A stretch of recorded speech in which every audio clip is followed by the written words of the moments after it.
الصلاة والسلام عليك يا سيدي يا رسول الله وعلى آلك وأصحابك يا سيدي يا رحمة للعالمين.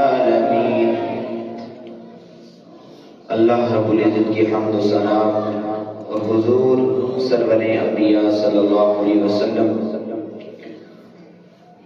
آپ کی ذات مقدسہ پر درود و سلام کا نذرانہ پیش کرنے کے بعد نہایت واجب الاحترام معزز سامعین احتشام،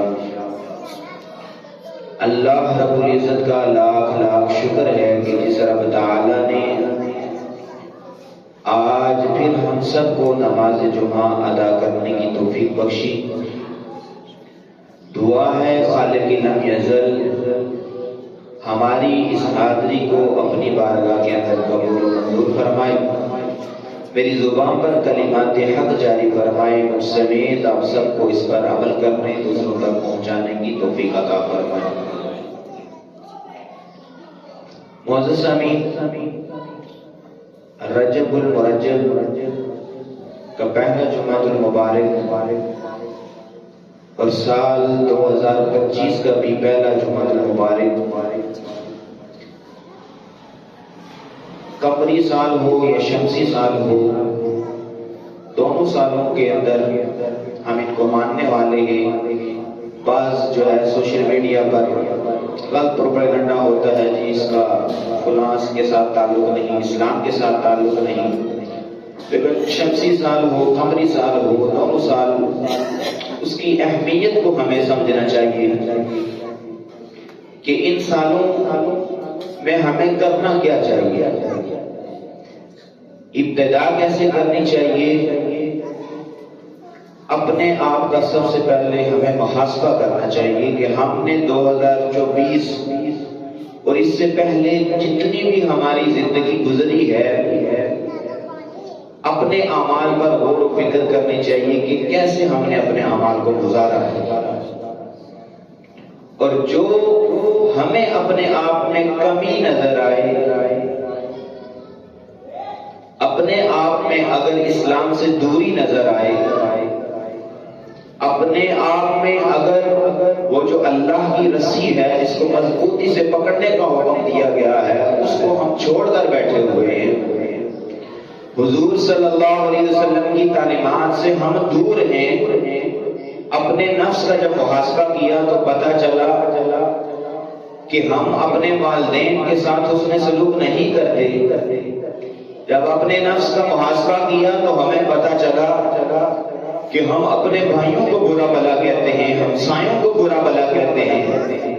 یعنی اپنے آپ کے اندر جتنی بھی کوتاہیاں ہیں اور شریعت اسلام سے دوری کا باعث بننے والی ہیں، ان پر جب غور و فکر کریں گے اور پھر نئے سال کی ابتدا کریں گے، پھر ہمیں پتہ چلے گا کہ ہم نے کیا کھویا اور ہم نے کیا پایا. لیکن جس طرح پہلے کی زندگی گزر رہی تھی گناہوں میں، اسی طرح آگے گزار رہے ہیں، پھر چاہے شمسی سال ہو قمری سال ہو کوئی پرواہ نہیں ہوتی انسان. اب بیوقوفی کی انتہا یہ دیکھیے، اور شیطان کو راضی کرنے کا کتنا بڑا پروپیگنڈا ہے کہ جیسے ہی یہ 2025 اس سال کی ابتدا ہوتی ہے تو ابتدا ہی میں ہم وہ کام کرتے ہیں جو اللہ اور اس کے رسول کو ناپسند ہے. فضول خرچی فرمایا کہ جو فضول خرچی کرنے والا ہے وہ شیطان کا پیروکار ہے، شیطان کا بھائی ہے. ان المبذرین کانوا اخوان الشیاطین، جو فضول خرچی کرنے والے ہیں ان کو شیطان کا بھائی کہا گیا. اور مجھے بتائیں کہ جیسے ہی 2025 لگا اور آتش بازی اتنی کی گئی ہے، سوشل میڈیا جو احباب یوز کرتے ہیں وہ آپ نے دیکھا ہوگا کہ آتش بازی انتہا ہو گئی، اور اس کا فائدہ کیا ہوا کیا بتائیں. جو آپ کا کروڑوں کا جو آپ کا پیسہ ضائع ہوا، آپ کے وہ پیسے جتنے بھی ضائع ہوئے کس کام کے آپ نے ادھر لگائے، اس ساری کی ساری فضول خرچی میں آتا ہے. اور فرمایا فضول خرچی کرنے والا یہ شیطان کا بھائی. تو ہم نے جو سال کی کی ابتدا کی ہے، اس سال کی ابتدا ہی میں ہم نے شیطان کو راضی کرنے کی کوشش کی ہے، تو پھر ہمارا اگلا سال کیسا گزرے گا؟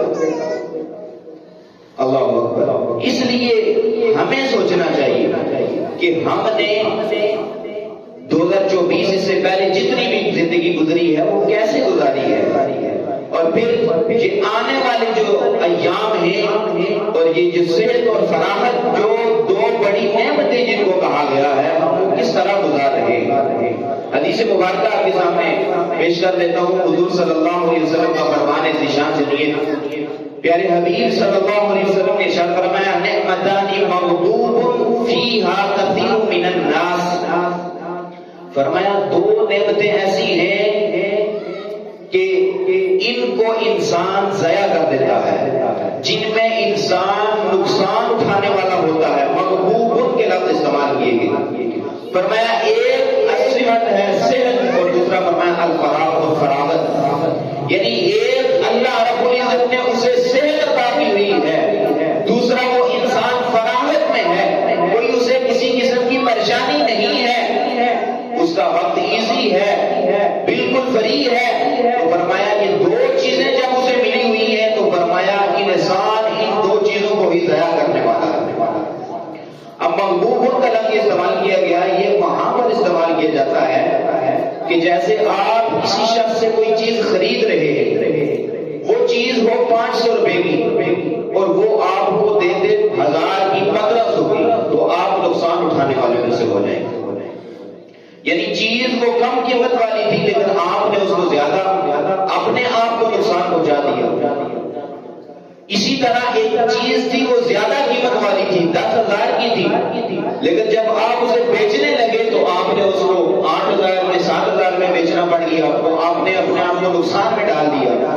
تو فرمایا یہ دو نعمتیں ایسی ہیں، حضور فرماتے ہیں مغبوب فیہا کثیر من الناس، سب لوگوں کو نہیں، فرمایا لوگوں میں سے اکثر لوگ ایسے ہیں جو ان دو نعمتوں کو ضائع کر دیتے ہیں۔ ایک صحت ہے، ایک فراغت ہے۔ جب انسان کو صحت اللہ نے دی ہوئی ہے وہ اللہ کی بارگاہ میں حاضر ہونے سے قاصر رہ جاتا ہے، وہ اللہ اور اس کے پیارے حبیب کے جو احکامات ہوتے ہیں ان سے دور ہوتا ہے، اور فرمایا ایک فراغت ہوتی ہے انسان کے پاس، جب اس معاملے میں بھی انسان ہوتا ہے اللہ سے دور ہوتا ہے، لیکن جب جیسے ہی انسان کی وہ صحت والی نعمت اس سے چھین لی جاتی ہے، بیمار ہو جاتا ہے، فوراً آ کے اللہ کے بارگاہ میں سجدہ ریزی کرنا شروع کر دیتا ہے۔ فرمایا اس وقت سے آنے سے پہلے کہ ایسا وقت، ابھی تو تم بڑی آسانی کے ساتھ اللہ کی بارگاہ میں سجدہ بھی کر سکتے ہو، اپنے سر کو زمین پر صحیح کر کے رکھ کر اس کی صحیح عبادت کر سکتے ہو، لیکن وہ وقت آنے سے پہلے اس وقت کو غنیمت جانو کہ جب تم کرسی پر بھی بیٹھ کر نماز پڑھنے کے قابل نہیں رہو، اس کی بارگاہ میں تم سجدہ کرنا کی کوشش بھی کرو گے کہ میں سجدہ کروں، لیکن تمہارا سر تمہیں اجازت نہیں دے گا کہ تم زمین پر اسے رکھ سکتے۔ اس لیے فرمایا صحت بڑی نعمت ہے، اور فرمایا اکثر لوگ اس کو ضائع کر دیتے ہیں، اور دوسرا فرمایا فراغت بڑی نعمت ہے، اکثر لوگ اس کو بھی ضائع کر دیتے ہیں۔ قرآن مجید کی جو آیت مبارکہ پڑھی، فرمایا یوم یجمعکم لیوم الجمع ذالک یوم التغابن، قیامت کے دن جب سب لوگوں کو جمع کیا جائے گا، ساری امتیں جمع ہوگی۔ یہ تو انسان کی عارضی زندگی ہے نا، وہ جیسے بھی گزار رہا ہے گزر رہی ہے، دو راستے انسان کے لیے متعین کر دیے گئے ہیں، اچھائی والا بھی برائی والا بھی، اب چلنا اس کی ذمہ داری ہے کس پر چل رہا ہے۔ فرمایا دو راستے متعین ہیں، اب قیامت والے دن فرمایا سورہ تغابن کی آیت مبارکہ، فرمایا جب سب لوگ جمع ہو جائیں گے تو فرمایا اس وقت جن لوگوں کے اعمال برے ہوں گے، جنہوں نے ساری زندگی شیطان کو راضی کیا ہوگا، فرمایا اس دن وہ لوگ خسارے میں ہوں گے، نقصان میں ہوں گے، اور فرمایا جنہوں نے ساری زندگی اللہ اور اس کے رسول کی رضا میں گزاری، اللہ رب العزت ان پر کرم یہ فرمائے گا،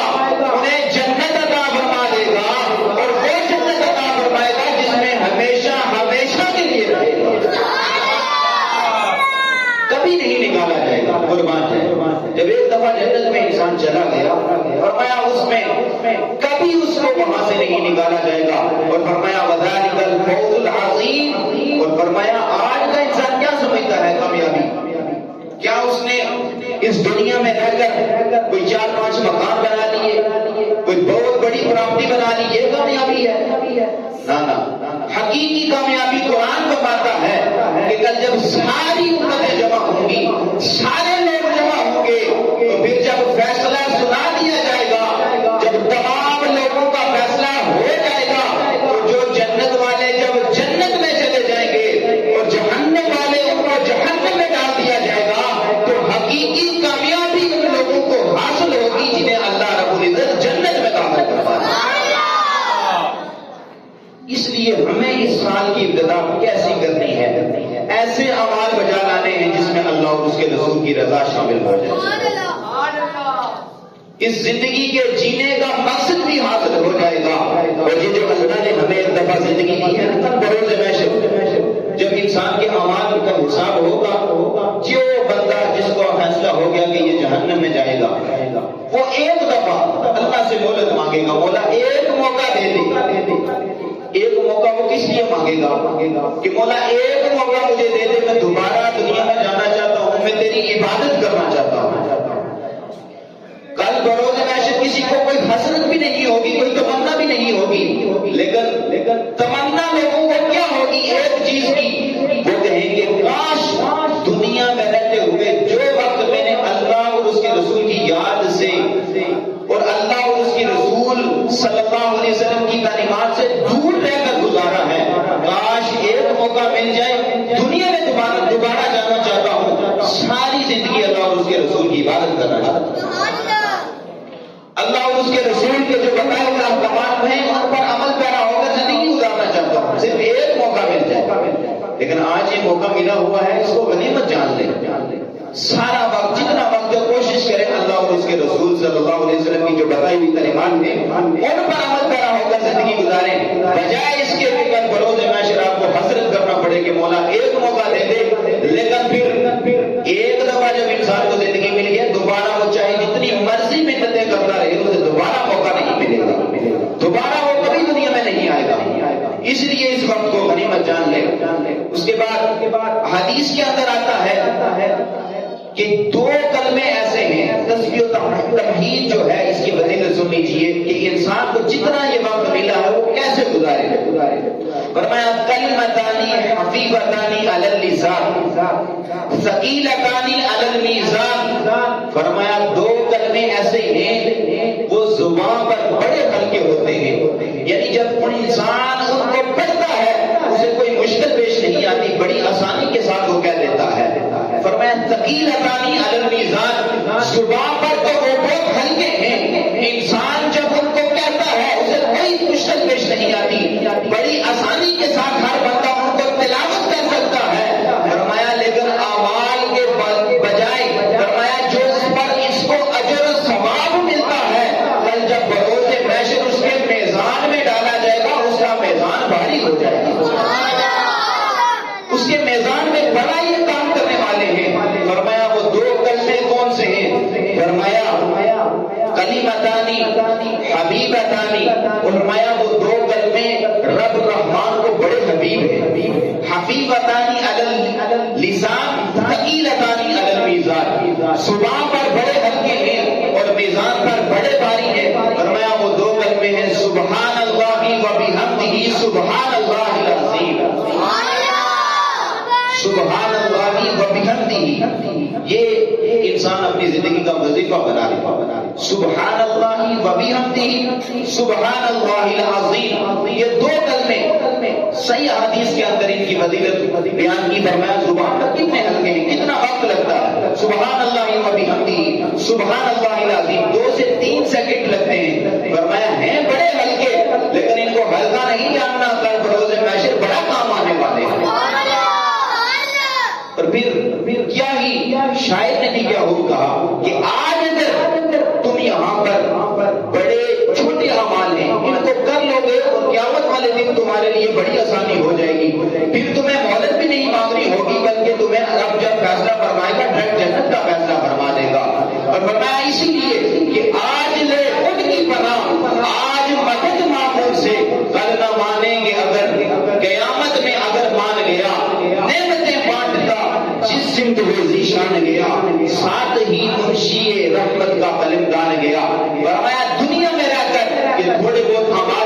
ان کا اجر و ثواب بڑا ہے. زندگی غنیمت ہے، ایک بار ملی ہے، اس میں یہ تھوڑے اعمال بجا لو، ہیں بھی ہلکے، مشکل بھی نہیں ہے، آسان بھی ہے. بروز محشر بڑے بھاری ہوں گے. دنیا میں بھی تمہارے لیے آسانی ہو جائے گی، بروز محشر بھی تمہارے لیے آسانی ہو جائے گی. بڑی برکتیں. ایک تو جو اللہ نے ہمیں دین اسلام کی نعمت عطا کی، بڑی نعمت. مسلمان گھرانے میں پیدا کیا، بڑی نعمت. ہمارے ماں باپ مسلمان، بڑی نعمت. قربان جائے، ہر طرح کی نعمتیں ہمیں عطا کی. وقت کمی اس چیز کی ہے کہ ہم اپنے اعمال کو سیدھا کرنے، اپنے آپ کی اصلاح کرنے. بروز محشر ہمیں کسی حسرت کی تمنا نہ رہے.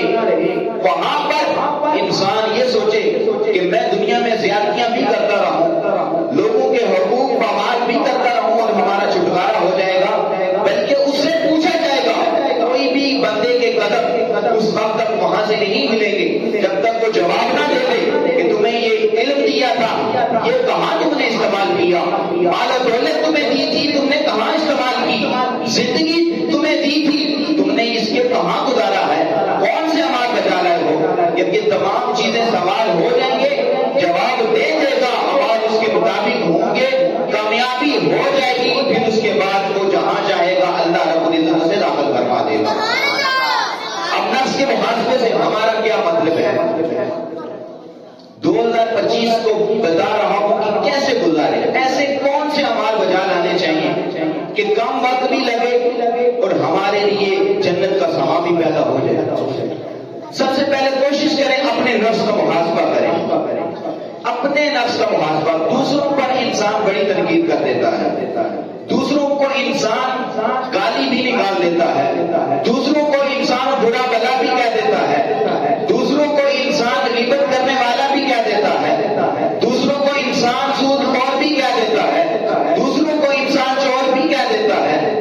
الغرض کے جتنی بھی برائیاں ہیں ہم دوسروں کو کہہ دیتے ہیں، فقط اپنے نفس کا محاسبہ نہیں کرتے. ایک دفعہ جا کر جب رات کو بستر پر لیٹتے ہیں کم از کم ایک دفعہ اپنے آپ کو مخاطب کیا کریں کہ میں کہاں پر کھڑا ہوں اور میں جس کو کہہ رہا ہوں وہ کہاں پر ہے. قربان جائیں، استاد صاحب ایک شعر سنایا کرتے تھے کہ نگاہ عیب گیری سے جو دیکھا اہل عالم. کہتے ہیں کہ عیب کی نگاہ سے نہ جب میں نے پوری اس عالم ارواح کو دیکھا، جتنے بھی لوگ تھے ان تمام کو دیکھا، تو کہتے ہیں کوئی مفسد اور کوئی زندیق نظر آیا.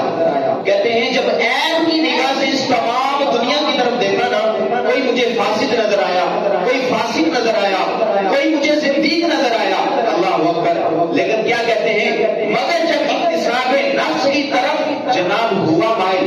کہتے ہیں جب اکتساب نفس، اپنے نفس کا جب محاسبہ کیا، جب اس طرف مائل ہوا ثابت ہر فرزند آدم مجھ سے بہتر ہے.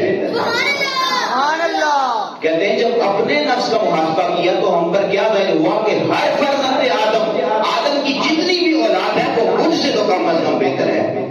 اس لیے اپنے آپ کا محاسبہ کریں اور صلہ رحمی اس کو اپنانے کی کوشش کریں.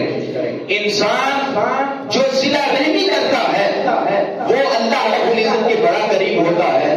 اور پھر جو صلہ رحمی میں سب سے اولین درجہ جس کو عطا کیا گیا ہے وہ ہم میں ہر ایک کے پاس موجود ہے اور وہ ہمارے گھر میں موجود ہوتی ہے. وہ ہم سب کے پاس جو سب سے بڑی نعمت جس کے ساتھ صلہ رحمی کرنے کا حکم دیا گیا ہے وہ ہمارے والدین ہیں. وبالوالدین احسانا، صلہ رحمی. اللہ اکبر. قربان جائیں، ایک صحابی حضور صلی اللہ علیہ وسلم کی بارگاہ میں حاضر ہوتے ہیں، عرض گزار ہوتے ہیں، یا رسول اللہ، یا حبیب اللہ، کہ مجھے یہ بتائیں کہ میرے احسان کا سب سے زیادہ حقدار کون ہے؟ صلہ رحمی کا سب سے زیادہ حقدار مجھ میں کون ہے؟ قربان نے حضور صلی اللہ علیہ وسلم کا فرمان ذیشان سنیے. فرمایا ای الاعمال افضل. فرمایا کہ جو تم میں سب سے زیادہ صلہ رحمی کا حقدار ہے، فرمایا اموں کا، فرمایا وہ تمہاری ماں ہے. کیا ہے؟ تمہاری ماں ہے. وہ صحابی پھر پوچھتے ہیں، یا رسول اللہ، یا حبیب اللہ، اس کے بعد میری ماں کے بعد صلہ رحمی کا حقدار مجھ میں کون ہے؟ ماں سے صلہ رحمی کرنے کے بعد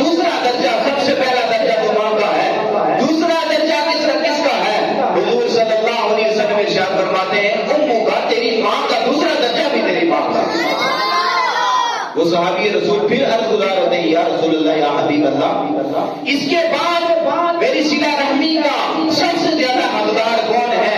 حضور پھر ارشاد فرماتے ہیں، اے صحابی، تمہاری صلہ رحمی کا سب سے زیادہ حقدار تمہاری ماں ہے۔ 3 درجے ماں کو دیے، اور علماء نے اس کی تفسیر میں لکھا کہ کیوں یہ 3 درجے ماں کو کیوں دیے گئے؟ سب سے پہلا درجہ بھی ماں کو، دوسرا درجہ بھی ماں کو، تیسرا درجہ بھی ماں کو۔ فرمایا ایک درجہ اس وجہ سے دیا گیا کہ ماں اپنے بیٹے کو 9 ماہ تک اپنے پیٹ کے اندر رکھتی ہے، اور یہ اتنی بڑی اس کے لیے آزمائش ہوتی ہے اور تکلیف کا مقام ہوتا ہے، اور اس تکلیف پر صبر کرتی ہے۔ اللہ نے اسے یہ مقام عطا کیا ہے کہ صلہ رحمی میں سب سے بلند جس کو مقام عطا کیا ہے، فرمایا وہ ماں کے ساتھ اس کے سلوک کر رہا ہے۔ دوسرا درجہ فرمایا جب بچے کی ولادت ہوتی ہے، 9 ماہ کے بعد جب بچے کی ولادت ہوتی ہے تو جو ماں کو تکلیف ہوتی ہے، فرمایا اس وجہ سے دوسرا درجہ بھی ماں کو دیا گیا ہے کہ اس طرح کی تکلیف کوئی بھی برداشت نہیں کر سکتا جو ماں کو وہ تکلیف ہوتی ہے۔ اور تیسرا درجہ فرمایا ماں کو اس لیے بھی دیا گیا کہ جو بچے کو وہ 2.5 سال تک دودھ پلاتی رہتی ہے، یہ بھی بڑی اس کے لیے آزمائش ہوتی ہے، بڑی مشکلات کا وقت ہوتا ہے۔ یہ تینوں مشکل مرحلے وہ عبور کرتی ہے، اللہ نے تینوں درجے جو پہلے نمبر پر آتے ہیں وہ ماں کو عطا کر دیا۔ یہ وہ صلہ رحمی ہے، اور یہ 2025 کا پہلا سبق جو آپ کو بتا رہا ہوں کہ ماں اگر آپ کے پاس موجود ہے اس کے ساتھ صلہ رحمی کریں۔ سب سے بہترین جو اللہ کی نعمت آپ کے گھر میں موجود ہے اور ہر انسان کے پاس موجود ہوتی ہے، اس کے ساتھ صلہ رحمی کر لیں۔ بڑا مقام اور مرتبہ ہے۔ 3 درجے بیان کرنے کے بعد صحابی رسول پھر عرض گزار ہوتے ہیں، قال قلت ثم من، حضور صلی اللہ علیہ وسلم سے عرض گزار یا رسول اللہ پہلے 3 درجے تو ماں کے، اس کے بعد کس کا درجہ ہے؟ فرمایا ابا کا، اس کے بعد تمہارے باپ کا درجہ ہے۔ ماں کے بھی لیے مقام اور مرتبہ، اس کے ساتھ صلہ رحمی، یعنی اولین ترجیح سب سے پہلے جس کو ہم نے دینی ہے وہ ہمارے ماں ہے اور ہمارا باپ ہے۔ اگر گھر میں ماں باپ موجود ہیں اور ان کے ساتھ صلہ رحمی نہیں کرتے، اور پھر ہم اپنے آپ کو بڑا سب سے عبادت گزار سمجھتے ہیں، تو ہم سے بڑا نادان اور پاگل کوئی نہیں ہے۔ گھر میں جو 2 نعمتیں اللہ نے تم کو عطا کی ہوئی ہے، اگر ان کو ہی ناراض کیا ہوا ہے تو پھر تمہیں دنیا میں کچھ حاصل نہیں ہونا ہے۔ اس لیے فرمایا کہ سب سے پہلا درجہ بھی ماں کا، دوسرا درجہ بھی ماں کا، تیسرا بھی ماں کا، چوتھی بار پوچھا فرمایا تمہارے باپ کا۔ پھر صحابی رسول پوچھتے ہیں یا رسول اللہ اس کے بعد کون ہے؟ فرمایا ثم الاقرب فالاقرب، فرمایا جو پھر اس کے بعد ماں اور باپ کے بعد جو سب سے قریبی ہے، اور فرمایا اس قریبی کے بعد جو سب سے قریبی ہے، اسی طرح ترتیب کے ساتھ جو تمہارے سب سے زیادہ عزیز ہیں ان کے ساتھ صلہ رحمی کرو، دنیا میں بھی کامیاب ہو جاؤ گے، آخرت میں بھی کامیابی ہو جائے گی۔ اس لیے کوشش کریں آج تک اگر کسی کی والدہ اس سے ناراض تھی یا ہے، اسے راضی کرنے کی کوشش کریں۔ اگر کسی کا باپ اس کے ساتھ ناراض ہے، اس کو راضی کرنے کی کوشش کریں۔ آج معاشرے کے اگر دیکھا جائے بڑا افسوس ہوتا ہے، روز کوئی نیوز چلی ہوتی ہے، آج جی بیٹے نے باپ کو گولی مار دی۔ انسان کے ہوش و حواس قائم نہیں رہتے، یہ کون سا دور آ گیا ہے؟ بیٹے نے باپ کو گھر سے نکال دیا ہے، ماں کو گھر سے نکال دیا ہے، اور ایسی خبریں سننے کو آتی ہے کہ انسان دنگ رہ جاتا ہے اور دیکھتا ہے کہ جو حضور کی تعلیمات تھی ہمارے لیے وہ کیا تھی، اور آج ہم کہاں پر آ کر کھڑے ہو گئے، شیطان کی پیروی کرتے ہوئے ہم آ کر کہاں کھڑے ہو گئے۔ اس لیے سوچیں اگر ماں زندہ ہے، باپ زندہ ہے تو اس کا ادب و احترام کریں۔ اگر وہ ان کی دنیا سے چلے جا چکے ہیں ان کے لیے بخشش کی دعا کریں، یہی اولاد کی طرف سے ان کے لیے اچھا سلوک ہوتا ہے۔ اب حضور صلی اللہ علیہ وسلم کا فرمان نشان سنیے، عن ابن مسعود، حضرت عبداللہ بن مسعود رضی اللہ تعالیٰ عنہ حدیث کے راوی ہیں، قال سألت رسول اللہ صلی اللہ علیہ وسلم، فرماتے ہیں کہ رسول اللہ صلی اللہ علیہ وسلم سے میں نے سوال کیا، گزار ہوا یا رسول اللہ یا حبیب اللہ، ای الاعمال افضل، افضل اعمال کون سے؟ اور آج یہ ان افضل اعمال سے ہم کو دور ہو چکے ہیں۔ ایل اعمال افضل، افضل اعمال کون سے؟ حضور صلی اللہ علیہ وسلم نے فرمایا الصلاۃ لمیقاتھا، فرمایا نماز کو اس کے وقت پر پڑھنا یہ افضل عمل ہے۔ آج سے نیت کر لیں، یہ 2025 شروع ہے، آج سے نیت کر لیں کہ جیسے ہی محسن اذان دے گا ہم تمام کاموں کو چھوڑ کر اللہ رب العزت کی بارگاہ میں سجدہ ریزی کر رہے ہیں۔ آج سے اپنے ساتھ نیت کر لیں، سب احباب نے انشاءاللہ کہنا ہے، آج تمام احباب یہ نیت کر لیں جیسے ہی محسن اذان دے گا تمام کاموں کو چھوڑ کر اللہ کی بارگاہ میں حاضر ہو جایا کریں گے تمام احباب ہیں انشاءاللہ۔ یہ آپ نے اچھی جتنی بھی نیتیں کریں گے آپ کو اس کا اجر و ثواب ہوگا۔ اسی وجہ سے آپ نہ بھی پہنچ سکے ٹائم پر تو آپ نے جو یہ نیت کی ہے اللہ رب العزت آپ کو اس کا اجر و ثواب عطا کروا دے گا۔ یہ کوشش کرنی ہے، فرمایا کہ نماز کو اس کے وقت پر پڑھنا یہ سب سے افضل عمل ہے۔ فرمایا ثم یا رسول اللہ صلی اللہ علیہ وسلم، اس کے بعد افضل اعمال میں سے دوسرا عمل کون سا ہے؟ حضور صلی اللہ علیہ وسلم نے فرمایا بر الوالدین، اپنے والدین کے ساتھ حسن سلوک کرنا ہے۔ اپنے والدین کے ساتھ حسن سلوک کرنا ہے، صلہ رحمی کرنی ہے۔ تو آج سے یہ نیت کر لیں اگر آج سے پہلے میرے والدین مجھ سے ناراض ہیں، آج کے بعد ان کو ناراض کرنے کی کوشش نہیں کروں گا۔ تمام احباب نے انشاءاللہ ضرور کہنا ہے، آج کے بعد میں اپنے والدین کو کبھی ناراض کرنے کی کوشش بھی نہیں کروں گا، ہمیشہ ان کو راضی رکھنے کی کوشش کروں گا۔ فرمایا اس کے بعد ثم ما یا رسول اللہ صلی اللہ علیہ وسلم، فرمایا الجہاد فی سبیل اللہ، فرمایا پہلا جو افضل عمل ہے وہ نماز کو اس کے وقت پر ادا کرنا ہے، دوسرا اپنے والدین کے ساتھ حسن سلوک کرنا ہے، نیکی کرنی ہے، اور فرمایا تیسرا جہاد فی سبیل اللہ ہے۔ اور اگر آج یہ حدیث پڑھ کر میں نے دیکھا کہ یہ تینوں چیزیں معاشرے کے اندر سے دور ہوتی چلی جا رہی ہے، انسان اپنے والدین سے بھی دور ہوتا جا رہا ہے، دوسرا انسان نماز سے بھی دور ہوتا جا رہا ہے، اور جہاد تو بہت ہی دور کی بات ہو گئی ہے۔ وہ اگر جہاد کا انسان کو کچھ پتا ہوتا کیا ہے تو فلسطین کے اندر یہ ظلم و ستم نہ ہوتا۔ آج فلسطین ہم آزاد کرا چکے ہوتے، ہمیں پتا ہوتا کہ جہاد کیا ہے، اور ہمارے بڑے جو بیٹھے ہوئے ہیں انہیں پتا ہوتا کہ ہم کس مقصد کے لیے یہاں پر ہیں، اور ہمارا یہ دین اور یہ اسلامی جمہوریہ پاکستان کس لیے حاصل کیا تھا، تو آج فلسطین آزاد ہوتا۔ اور یہ تینوں کا نماز کو اس کے وقت پر ادا کرنا ہم اس کو بھی چھوڑ دیا ہے، والدین کے ساتھ نیکی کرنا اس کو بھی چھوڑ دیا ہے، اور تیسرا جہاد اس کو بھی چھوڑ دیا ہے۔ اور حضور فرماتے ہیں کہ یہ تینوں کام، جب صحابی نے سوال کیا افضل عمل کون سے ہیں، فرمایا تینوں افضل کام یہ ہیں، یعنی بتانا یہ چاہا اگر والدین کی نعمت موجود ہے ان کے ساتھ حسن سلوک کر دیا، نیکی کر دی، کامیاب ہو جاؤ گے۔ اور فرمایا اگر نماز کو اس کے وقت پر ادا کر دیا اس جہاں میں بھی کامیاب ہو جاؤ گے، ادھر بھی کامیاب ہو جاؤ گے۔ تو کوشش کر لیں، آج ہی یہ نیت کر لیں، ایک تو نماز کو اس کے وقت پر پڑھیں گے، دوسرا یہ نیت کر لیں ہم اپنے والدین کے ساتھ حسن سلوک کریں گے، اور اگر وہ یہاں دنیا میں نہیں ہے ان کے لیے روزانہ دعائے مغفرت ضرور کیا کریں گے۔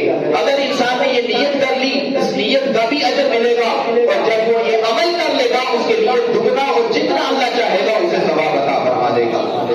حضرت ابو درداء رضی اللہ تعالیٰ عنہ حدیث کے راوی ہیں، فرماتے ہیں سمیع رسول اللہ صلی اللہ علیہ وسلم، فرمایا حضور صلی اللہ علیہ وسلم نے الوالد اوسط ابواب الجنہ، فرمایا جو والد ہے یہ جنت کے درمیانی، جو جنت کا درمیان والا دروازہ ہے، والد کو حدیث کے اندر فرمایا گیا کہ جنت کا جو درمیانی دروازہ ہے وہ تمہارا والد ہے۔ ایک طرف ماں کی بھی فضیلت، اس کے ساتھ صلہ رحمی، دوسری طرف باپ کو بھی۔ اب یہاں اگر جنس مراد لی جائے نا والد کو، پھر ماں بھی اس کے اندر شامل ہو جاتی ہے، یعنی ماں باپ دونوں کو یہ فرمایا گیا۔ اور دوسری طرف یہ فرمایا گیا اگر تمہارے پاس ایک ہی موجود ہے، ماں نہیں ہے والد ہی موجود ہے، اس کے ساتھ ہی نیکی اور حسن سلوک کر لو گے، کیونکہ جنت کا دروازہ ہی یہی ہے، کھلے گا نہیں تو جنت میں کیسے جاؤ گے؟ کھلے گا نہیں، ناراض ہوا تو کیسے جنت میں جاؤ گے؟ اس لیے فرمایا جنت کے جو درمیانی دروازہ ہے تمہارا باپ ہے، اس کے ساتھ حسن سلوک کرنا ہے۔ اللہ اکبر۔ فرمایا حضور صلی اللہ علیہ وسلم نے حضرت عبداللہ بن عمر اس کے حرامی ہیں، فرمایا رداء الربی فی رداء الوالدی، فرمایا رب کی رضا والد کی رضا میں شامل ہے۔ یعنی اگر تم رب کو راضی کرنا چاہتے ہو، تم چاہتے ہو کہ تیرا رب تم سے راضی ہو جائے، تو گھر میں یہ جو نعمت ہے باپ کی صورت میں موجود ہے، فرمایا اس کو راضی کر لو، اللہ تم سے راضی ہو جائے۔ اور آج آپ ایک دفعہ معاشرے میں آپ رہتے ہیں، کئی سالوں سے زندگی گزارے، جنہوں نے اپنے والدین کو راضی رکھا ہے ان کی اولاد بڑی ہی انہیں نیک ملی ہے۔ جنہوں نے اپنے والدین کو راضی رکھا دنیا میں، ان کی اولاد انہیں بڑی نیک ملی ہے اور ان پر بڑی شفقت کرتی ہے، ان کا ہر کام مانتی ہے، ہر حکم مانتی ہے۔ لیکن جنہوں نے اپنے والدین کی بے ادبی کی ہے، گستاخی کی ہے، ان کو اولاد بھی ایسی ملی ہے، یعنی جیسا انہوں نے اپنے والدین کے ساتھ کام کیا تھا ان کو اولاد بھی ایسی ملی ہے، ان کی اولاد بھی ان کے ساتھ ایسا کام کر رہی ہے۔ فرمایا کہ جو رب کی رضا ہے وہ والد کی رضا میں شامل ہے۔ اور حدیث کا اگلا جملہ سنیے، فرمایا رداء الربی فی رداء الوالدی، اور فرمایا وہ سخط الربی فی سخط الوالدی، اور فرمایا جو رب کی نافرمانی ہے وہ والد کی نافرمانی میں شامل ہے۔